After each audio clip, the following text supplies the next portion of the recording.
ایک حدیث بیان کرتا ہوں، پھر مسجد اقصیٰ کا تھوڑا سا واقعہ آپ کو بتاتے ہیں۔ اللہ کے حبیب صلی اللہ علیہ وسلم نے ارشاد فرمایا المؤمنون حیّنون لینون مثل الجمل الالف الذی ان قیدہ انقادہ و انسیکا انساکا و ان انختہ استناخا۔ صحیح حدیث ہے، نبی علیہ السلام فرماتے ہیں کہ مسلمان کی مثال ایسے ہے جیسے اونٹ ہے، ایک کی نکیل کے ساتھ 1000 اونٹ باندھا ہوا ہو۔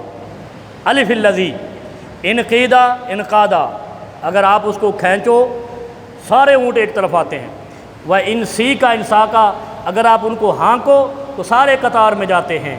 و ان انختہ استناخا، فرمایا کہ اگر تو ان کو چٹان پہ بٹھانا چاہے جہاں بیٹھنا دشوار ہوتا ہے وہ وہاں بھی بیٹھ جائے گا، اتنا تابع فرمان ہوگا۔ اونٹ اگر آپ چٹان پہ بھی بٹھاؤ گے وہاں بھی بیٹھ جائے گا۔ اب آپ دیکھیں مسلمانوں کی مثال نبی مکرم صلی اللہ علیہ وسلم اس طرح دیتے ہیں کہ مسلمان ایک زنجیر کی مانند ہیں، ایک نکیل کی مانند ہیں، ایک خدا کو مانتے ہیں، ایک رسول کو مانتے ہیں۔ لیکن اس حدیث کا مطلب بھی انہوں نے سمجھ لیا، یہودیوں نے سمجھ لیا ہے۔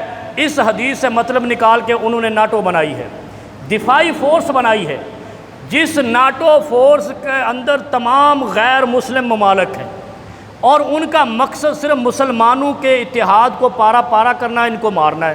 اور مسلمان ممالک کہتے ہیں ہم ان کے فرنٹ لائن اتحادی ہیں۔ بے شرمی کی بھی حد ہے، بے غیرتی کی بھی حد ہے۔ ذلت اپنے ہاتھوں سے خود مسلمان لکھ رہا ہے، کیا کہتے ہیں ہم ان کے فرنٹ لائن اتحادی ہیں۔ اور جو اسرائیل کا ملک ہے یہ 1948 سے قائم پذیر ہوا ہے، اس سے پہلے ملک اسرائیل نہیں تھا۔ سب سے پہلی فتح اس کی حضرت عمر فاروق رضی اللہ عنہ نے کی خلافت راشدہ کے دور میں، دوسری فتح 550 سال اس کے بعد مسلمانوں کے پاس رہا۔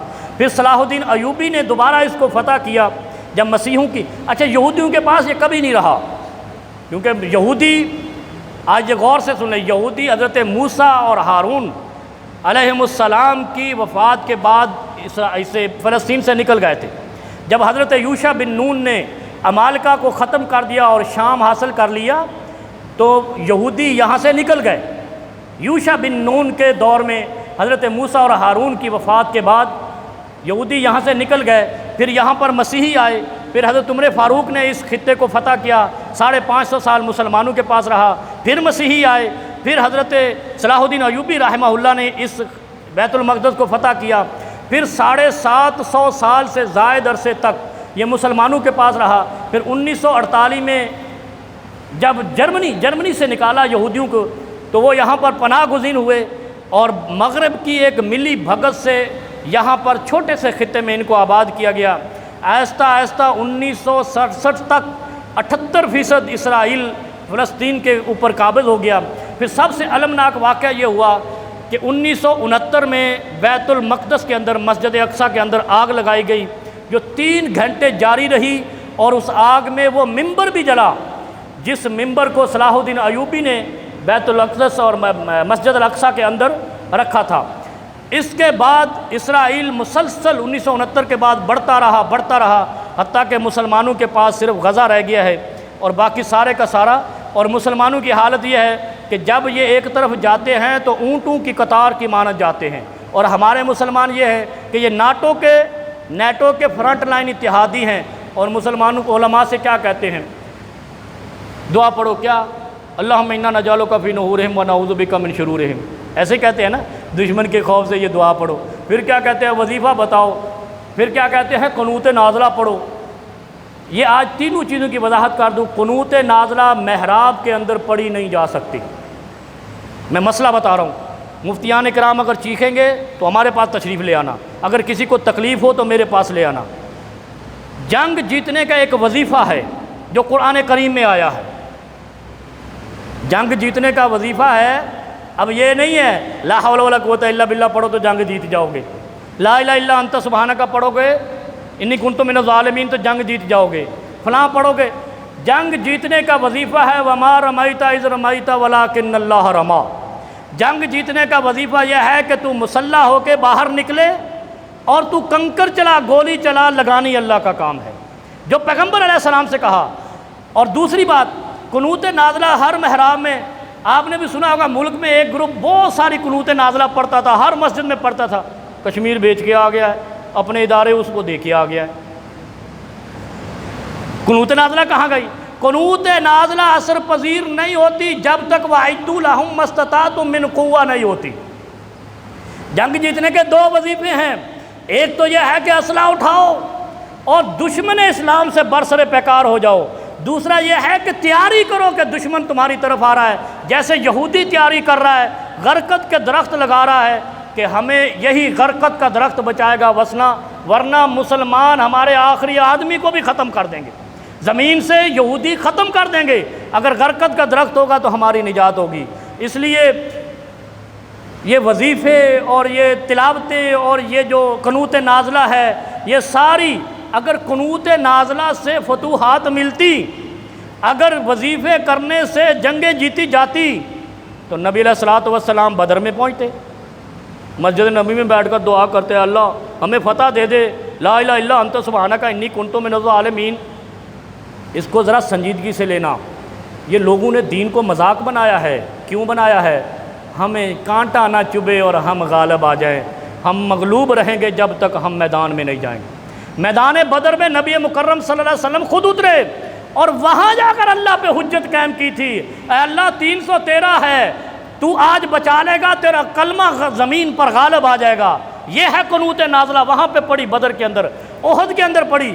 تبوک میں جو لوگ نہ شریک ہو سکے، کسی نے باغ کا بہانہ بنایا، کسی نے بچوں کا بہانہ بنایا، کسی نے ذخیرہ کیا ہوا مال کا بہانہ بنایا، وہ میرا خراب ہو جائے گا میں بیچ کے پیچھے آتا ہوں، نبی علیہ الصلوۃ والسلام نے ان سے مقاطعہ کر لیا، قطع تعلق ہی کر لی کہ ان کے ساتھ مسلمانوں کا کوئی تعلق نہیں ہے جو میدان تبوک میں ہمارے ساتھ نہیں گئے۔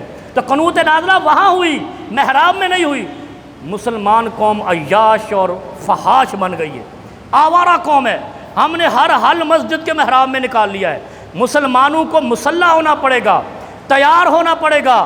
ایک دفعہ آپ کو چلنا ہے، مدد پھر آنی ہے۔ وہ اقبال نے کہا تھا نا، اتر سکتے ہیں قطار اندر قطار، گردوں سے قطار اندر قطار، اب بھی اتر سکتے ہیں، لیکن تم باہر نکلو گے تو اتریں گے، اب محراب میں تو نہیں اتریں گے۔ پھر اللہ رب العالمین نے ان قوموں کو شکست کبھی نہیں دی جو اللہ کے راستے میں اللہ پر ایمان رکھتے ہوئے یکجا ہو کر، اتحادی ہو کر۔ اور میں یہ بھی مطالبہ کرتا ہوں یہ OIC کا نام تبدیل کر دو، یہ بڑا گھسا پٹا نام ہے، ذلت خوردہ۔ انہوں نے ناٹو بنائی ہے لڑنے کے لیے، انہوں نے OIC بنائی ہے بولنے کے لیے، بس مذاکرات کے لیے بھی نہیں، بے شرم مسلمان۔ اور پھر آپ کو ایک بات بتاؤں، مجھے بڑی حیرت ہوئی، آخری بات عرض کرتا ہوں، میں نے ہمارے ملک کے ایک سرتاج ہیں جنرل راحیل شریف صاحب، اتنے بہادر کمانڈر جرنیل ہیں، ہمارے ملک کی شان تھے، جن کے بولنے سے انڈیا دہک جاتا تھا، ہمارا دشمن دہکتا تھا۔ میں نے ایک ویڈیو دیکھی، عرب جو ہے وہ ایک ثقافتی دن مناتے ہیں، اس کے اندر وہ تلوار اٹھا کے رقص کرتے ہیں۔ مجھے حیرت ہوئی، میں نے کہا جنرل راحیل شریف صاحب آپ کی ثقافت پہلی بات یہ نہیں ہے، دوسرا تلواریں اٹھا کے رقص نہیں ہوتا، زحم ہوتا ہے، زحم، مزاحمت ہوتی ہے۔ تلوار اٹھا کے ایسے ایسے کرنا یہ ذلت خوردہ قوم کی نشانی ہے۔ تلوار اٹھانے کا ایک سٹائل ہے، جیسے حیدر کرار اٹھاتے تھے، تلوار ایسے نیام سے نکالو، ایک ہاتھ میں نیام ہو اور ایک ہاتھ میں تلوار ہو اور وہ دشمن کے گلے پہ چلے۔ یہ تلوار نہیں ہے، یہ تو سارنگی ہے بجانے والی، تو نغمہ گانے والا آلہ ہے۔ تلوار تو یہ ہے کہ آپ کے ایک ہاتھ میں ڈھال ہو، دوسرے ہاتھ میں تلوار ہو۔ اگر آپ کو ان کے ساتھ آوارہ اور عیاش عربوں کے ساتھ ثقافتی دن منانا تھا تو کم از کم آپ تلوار کو اسلام کی شان کے انداز سے اٹھاتے، ایک ہاتھ میں تلوار ہوتی، ایک میں ڈھال ہوتی، اور آپ ایسے کھڑے رہتے۔ وہ جو مرضی کریں، کیونکہ انہوں نے یہی کرنا ہے۔ لوگ کہتے ہیں، ایک عالم دین پاکستان میں گزرے ہیں، وہ عربوں کے بارے میں بہت سخت باتیں کہتے رہے ہیں، ان کو عربوں سے نفرت ہو۔ عربوں سے نفرت نہیں ہے، عربوں میں تو سارے انبیاء آئے ہیں۔ مسئلہ یہ ہے کہ عرب میں انبیاء کیوں آئے، یہ تو معنی سمجھو۔ حضرت ابن حجر، امام ابن حجر عسقلانی رحمہ اللہ لکھتے ہیں کہ یہ جو موسیٰ علیہ السلام کی قوم گئی، بنی اسرائیل گئی، یہ سارا جو واقعہ ہے معراج کا، اس میں بتانا بھی یہی تھا کہ یہ غلطیاں ہیں جس کی وجہ سے مسلمان شکست خوردہ رہیں گے۔ قیامت تک جب تک کہ عیسیٰ علیہ السلام نہیں آ جاتے، مسلمان اگر زمین پر خدائی کو نہیں، خدا کے پرتو یعنی عکس یا خدا کے شرک کو یہاں مانیں گے تو اللہ ان کو کبھی عزت نہیں دے گا، جیسے اس قوم کو برباد کیا جس نے خدا کے زمین پر خدا مانگا تھا۔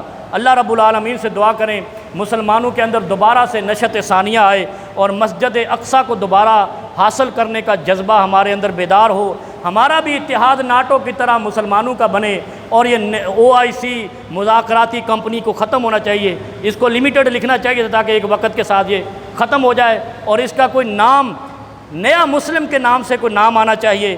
اللہ رب العالمین مسلمانوں کی پریشانیوں کو دور فرمائے، فلسطینیوں کی پریشانیوں کو دور فرمائے، اور ہمیں وہ وظیفہ یاد کرنے کی توفیق عطا فرمائے جو وما رمیت اذ رمیت ولکن اللہ رما، اس کو ورد بنائیں۔ ویسے یہ وظیفہ تو نہیں ہے، یہ تو آپ کو ایک انداز سکھایا گیا ہے غلبے کا، لیکن جب ہم اس کو پڑھیں گے، اس کا ترجمہ پڑھیں گے، تشریح پڑھیں گے، ہمارے اندر غصہ آئے گا، جذبہ آئے گا کہ ہمارے لیے تو حکم یہ ہے کہ ہم دشمن کی طرف چلیں، خدا فرشتے بھیجے گا، دشمن برباد کر دے گا۔ ہم یہاں سے بیٹھے اقوام متحدہ میں تقریر کر دیتے ہیں، ہم یہاں پہ بیٹھے مذاکرات OIC میں کر لیتے ہیں، اچھا ابھی کہتے ہیں جنگ بندی ہونی چاہیے اسرائیل، اور بھائی اب نہیں جنگ بندی چاہیے، اب غزہ انہوں نے میدان بنا دیا ہے، اب کس سے جنگ بندی کر رہے ہو؟ اب نکلنے دو وہاں سے ان کو، غزہ والوں کو، یہ کسی ملک مسلمان ملک بنا دے۔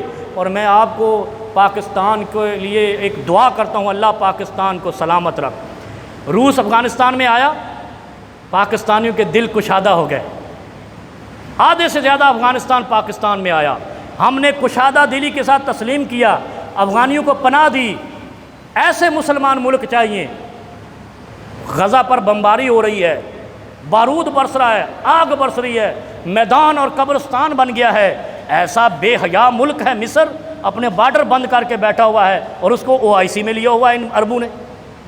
یہ ہے وجہ، ڈاکٹر اسرار رحمہ اللہ عربوں کے بارے میں کہتے تھے، سچ کہتے تھے، ان کو شرم نہیں آتی، تم اپنے غزہ کے مسلمانوں کو اپنے ملک میں پناہ دو جیسے پاکستان نے دی اپنے مسلمان۔ اس کا مطلب ہے اسلام کا غلغلہ انشاءاللہ پاکستان سے ہوگا اگر آپ مسلمان بن کر وما رمیت اذ رمیت ولکن اللہ رما۔ اس سے مراد صرف یہ نہیں کہ اسلحہ اٹھاؤ، آپ اپنے ووٹ کو بھی مقدس جانو۔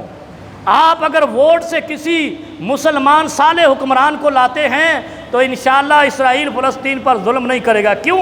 ہمارے دل کشادہ ہے پاکستانیوں کو۔ وہ فرقہ واریت کی جو آگ ہے نا، یہ بھی یہود و نصارہ نے لگائی ہے، اس سے باہر آ جائیں، کلمہ اسلام پڑھیں، قرآن پڑھیں، حدیث پڑھیں، یہ فرقہ واریت کو ثانوی حیثیت دیں، پہلی پوزیشن نہ دیں۔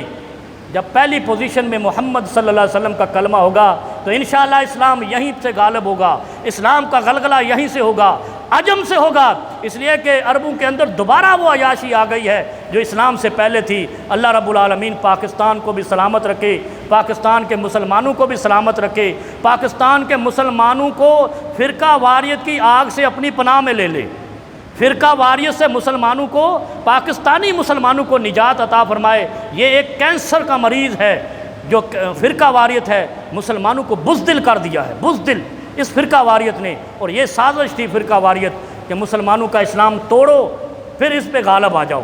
اللہ رب العالمین ہماری پریشانیوں کو دور فرمائے۔ اللہم الف بین قلوبنا واصلح ذات بیننا وانصرنا